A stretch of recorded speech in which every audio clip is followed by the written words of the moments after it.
Hello friends. आप लोगों का स्वागत है मेरे आज के वीडियो में।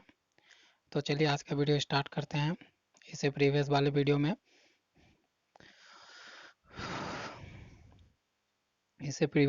में हम लोगों ने शुरू किया था कि radio active rays and its properties. तो रेडियो एक्टिव रेज क्या होता है वो हमने जान लिया था। अब उस रेडियो एक्टिव रेज का आज हम प्रॉपर्टीज एक एक करके पढ़ते हैं, तीनों रे का। तो तीन रे क्या था, रिवीजन के तौर पे मैं अभी बोल देता हूँ। तीन रे क्या थे radio active rays? Alpha, beta और गामा। तो चलिए अल्फ़ा रेज का प्रॉपर्टी पढ़ते हैं, स्टार्ट करते हैं। तो देखिए प्रॉपर्टीज ऑफ अल्फ़ा रेज का प्रॉपर्टी क्या कहता है कि ये जो अल्फ़ा रे होता है इसमें स्ट्रीम ऑफ He2+ आयन होता है। मतलब इसमें हीलियम आयन ज़्यादा मात्रा में पाया जाता है। मतलब हीलियम्स का आयन जो होता है इसमें ज़्यादा मात्रा में पाया जाता है अल्फ़ा रेज में। और इसमें क्या होता है, मास जो होता है इसका, मास कितना होता है, अल्फ़ा रेज का मास कितना होता है, 4 AMU के बराबर होता है। और अल्फ़ा रेज का चार्ज जो होता है कितना बराबर होता है, 2 यूनिट के बराबर उसका चार्ज होता है। और जब हम अल्फ़ा रेज को पास करते हैं किसी गैस, जब हम अल्फ़ा रेज को पास करेंगे थ्रू इलेक्ट्रिक फील्ड या मैग्नेटिक फील्ड, तो अल्फ़ा रेज क्या होता है, इलेक्ट्रिक फील्ड या मैग्नेटिक फील्ड से जब अल्फ़ा रेज को पास करिएगा तो क्या होता है, अल्फ़ा रेज डिफ्लेक्ट हो जाता है। ठीक है फ्रेंड्स। और देखिए पांचवा क्या है कि मैक्सिमम पावर ऑफ आयोनाइजेशन, मतलब maximum power ionisation through the gases. जब हम अल्फ़ा रेज को किसी गैस से पास करवाएंगे तो उस समय क्या होगा कि maximum power of ionisation produce करता है क्या, अल्फ़ा रेज, जब कोई गैस से पास करेगा। और छठा क्या है कि velocity is less than light. मतलब क्या होता है, अल्फ़ा रेज का जो वेलोसिटी होता है वो क्या होता है, स्पीड होता है वो बहुत ही कम होता है as compare to the speed of light.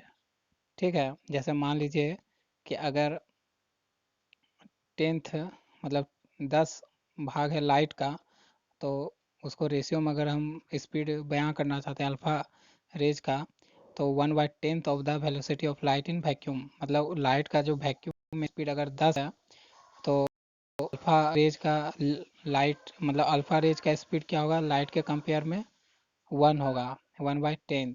ठीक है, as compare to the velocity of light in vacuum. तो क्या होता है, और स्पीड ऑफ लाइट आप जानते होंगे कितना होता है, 3 × 10⁸ होता है। तो समझ गए होंगे। अब देखिए सातवां क्या है, लिस्ट पेनी पेनीट्रे पेनीटरटिंग लिस्ट पेनेटरटिंग पावर।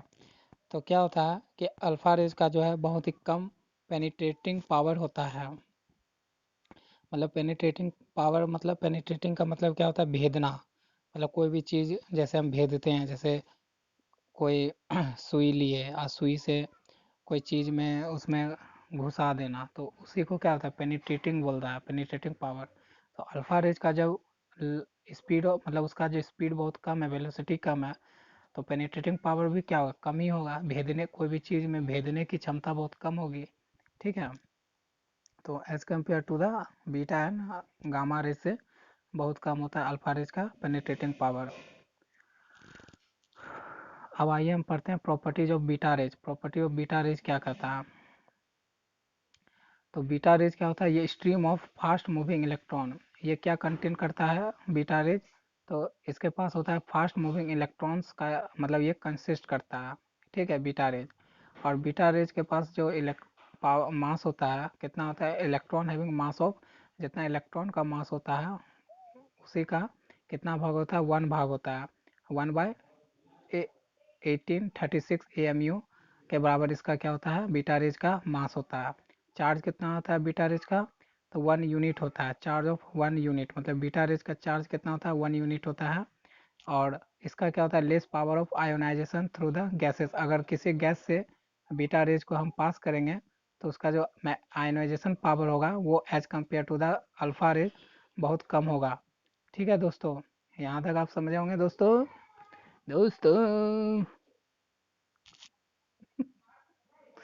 आप देखिए चौथा हम पढ़ते हैं बीटा रेज का प्रॉपर्टी कि वेलोसिटी इज इक्वल टू, जो बीटा रेज का वेलोसिटी होता है लगभग 33 से 92% होता है किसका, वेलोसिटी ऑफ लाइट का।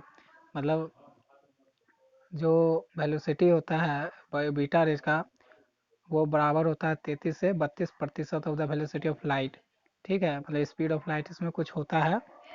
तो more penetrating power than alpha rays, तो ये क्या होता है, अल्फा रेज से इसका भेदने की क्षमता ज़्यादा होता है लेकिन गामा रेज से इसका भेदने की क्षमता कम होता है। आप देखिए प्रॉपर्टीज ऑफ गामा रेज पढ़ते हैं। Properties of gamma rays start करते हैं। तो gamma rays are electromagnetic radiation of high energy. Gamma rays जो है जो कंटेंट करता है, तो गामा रेज को हम कह सकते हैं कि इलेक्ट्रोमैग्नेटिक रेडिएशन है। इलेक्ट्रोमैग्नेटिक रेडिएशन है लेकिन कैसा, जिसके पास अपना हाई एनर्जी है, तो उसे हम कहते हैं गामा रेज। तो it is compose of photon, ये किसका बना हुआ होता है या क्या कंटेंट करता है, फोटोन्स कंटेंट करता है, जिसका क्या होता है मास जो होता है आप लोग भी जानते होंगे जीरो होता है। ठीक है, फोटोन्स ऑफ हाई एनर्जी ये कंसिस्ट करता है फोटोन का, फोटोन्स। तो तीसरा पॉइंट क्या है, it is electrically neutral. Gamma rays होता है इलेक्ट्रिकली न्यूट्रल होता है। और गामा रेज का चौथा पॉइंट है कि it is an electromagnetic wave, यह क्या है, इलेक्ट्रोमैग्नेटिक वेव है गामा रेज। इसकी वेलोसिटी जो होती है वो एकदम इक्वल होता है velocity of light in vacuum, मतलब 3 × 10⁸ मीटर पर सेकेंड के बराबर होता है वेलोसिटी गामा रेज का। मतलब स्पीड ऑफ लाइट के बराबर होता है इसका भी स्पीड। तो इसका मतलब है कि इसका लार्जेस्ट पेनेट्रेटिंग पावर, मतलब इसका क्या होता है, पेनेट्रेटिंग पावर भेजने की क्षमता ज़्यादा होगा क्योंकि स्पीड, इसकी जो स्पीड है बहुत ज़्यादा होती है, मतलब बराबर ही होती है लाइट का, तो इसलिए भेजने की क्षमता इसके ज़्यादा होता है। जैसे 8 सेंटीमीटर थिक अगर लीड ब्लॉक अगर लीजिएगा, एक लीड ब्लॉक लीजिएगा, तो उसको 8 सेंटीमीटर थिक ये भेज देगा उसके अंदर। अगर आयरन सीट लीजिएगा 25 सेंटीमीटर थिक आयरन सीट लीजिएगा तो उसको भी ये भेजने की क्षमता रखता है। ठीक है फ्रेंड्स, तो आप लोग को समझ में आया होगा फ्रेंड्स। तो चलिए यहीं तक ख़त्म हुआ आज प्रॉपर्टी।